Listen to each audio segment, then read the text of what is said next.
Pasyawakan busana manekawan sebagia puspiteng Yahudiana yang padrahing sarwaru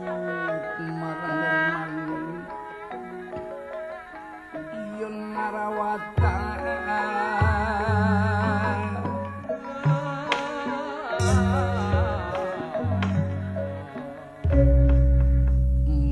kersana praja negara ing Astina Aji Juluk Prabu Duryodana Jakapitana Destra Aputra kasandong lengahing sitinggil binaturata dedam para denta pinalipit ing kancana rinenga ing nawaretna lemek babut perang wedan ikinana widang ngejebad kastiran sebaran sari-sari sinebawan dan sadaya para pinesepura sadaya para santana sambil lengah ing pangkonan sang nalena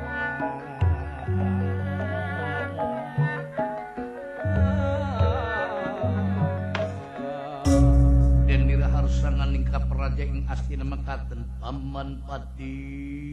aladrala sumangelinggih paman seulun lak saketika bengahan agung aya pikir senaon sarira paduka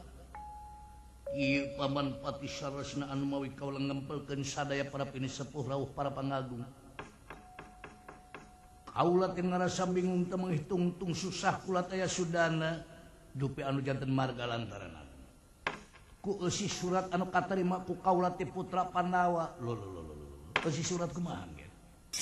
putra Pandawa geus ngirim surat ka kaula anu eusina eta surat tayalian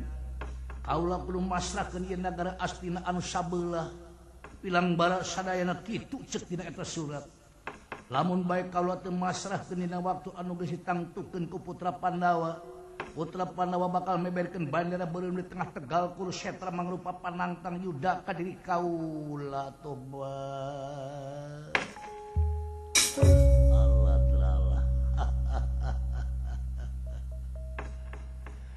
sinuhun jungjunan kalbunar pati zaman abdi-abdi sapangeusi negeri bawi raos emutana pun paman ulah bade alit manah salira paduka dalem nabi serat ti putra Pandawa sapertos kitu unina sinjang larmana agung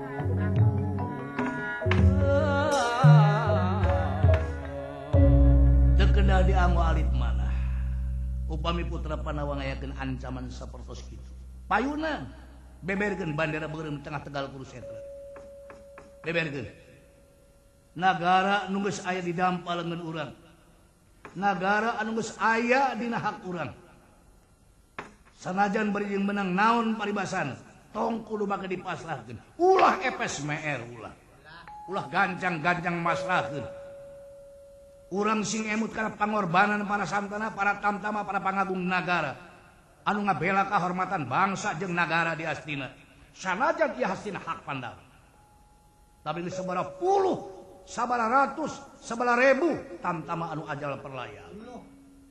nu mawi dina danget ieu upami keukeuh Pandawa ngajak kitu perang der syukur bagja kamayanganna paman pati sampean ngadorong kana kasemangetan kaula dina danget ieu nanging punten lain bae ngirangan kana kahormatan sadera paman patih ti diri kaula da puguh disapangeun sampean aya guru kaula eyang drona eyang coba majeng kapayun kamanang galih ditedaku putra ayeuna tobat aduh be aya naon agung anu mawidina danget ingan kira ramadal mangga ramadal giringan pangrasa dampal paduka moal bade bahakan hati malan sinu aya pekeresana umah kamanang galih ti kersa eyang guru aduh be bot oh mau barang nguping adipati tadi der perang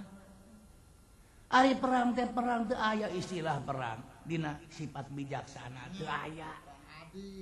aya perang mah adil teu aya sadayana jelema di medan perang silih ala nyawa silih petik pati silih cabut umur tuh entong bolos sifat ngadeungeun indung bapak sorangan dulur urang lamun aya di pihak musuh pasti bakal diala nyawana eta perang tuh bawi raos embutan rama dalam tekedah perang agung tekedah Kang Tua di mana mungkin kahontal cita-cita Duryodana tanpa ayana perang ceuk saha najan barideuna perang ge Kurawa teh moal eleh naon sababna 100 robana Kurawa Pandawa mah sakadar 5an kiraku nu 100 kudu eleh ku 5an teu geuning da eta sing ngukurna kana jumlah hungkul kana gunuk kana jumlah tuh padahal lamun ditemu gunukna sanajan gede ari dage tuh najan leutik daging piit nah da ngeunahna tuh seperti contoh tuh tukang rincik gede tuh gede kahuap-huapna tuh gede bongsor sabab eta teh terdiri tina bayi tabung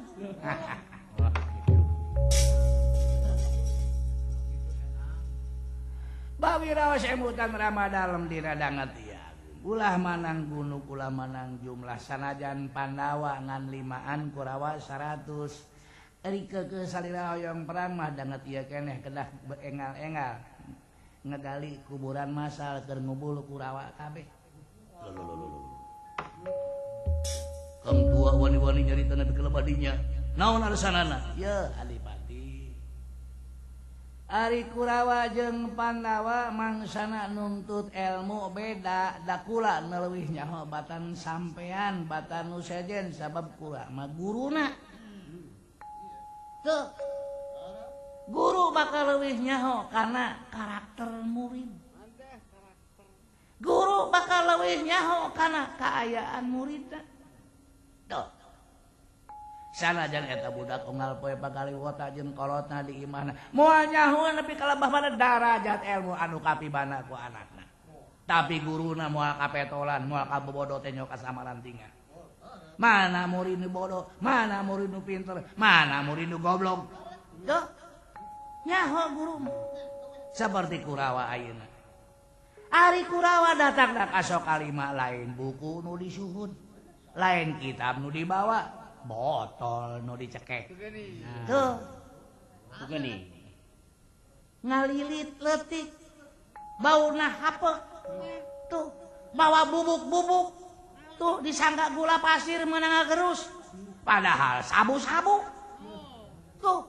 reko maha majuna bangsa lamun pemuda-pemuda negara geus ngabogaan perilaku model kitu beda jeung putra Pandawa ari Pandawa mah datang ka sok kalima buku nu disuhun kitab nu dibawa tidak ngapalkeun tidak ngadares tuh tidak latihan anu matak Pandawa mah cukup ke ilmu jembar ku pangawasa sugih ku pangarti sanajan bari kumaha ge jalma 1000 lobana goblok aya pangabisa hardina naon-naon mubajir tapi jumlah nangan 5an ari sugih diri ku pangarti jembar agak ku pangawasa hirup cukup ku ilmu doh moal kana cilaka moal doh Numawi dina danget ya bawiro semutan ayang maulah perang agung mulah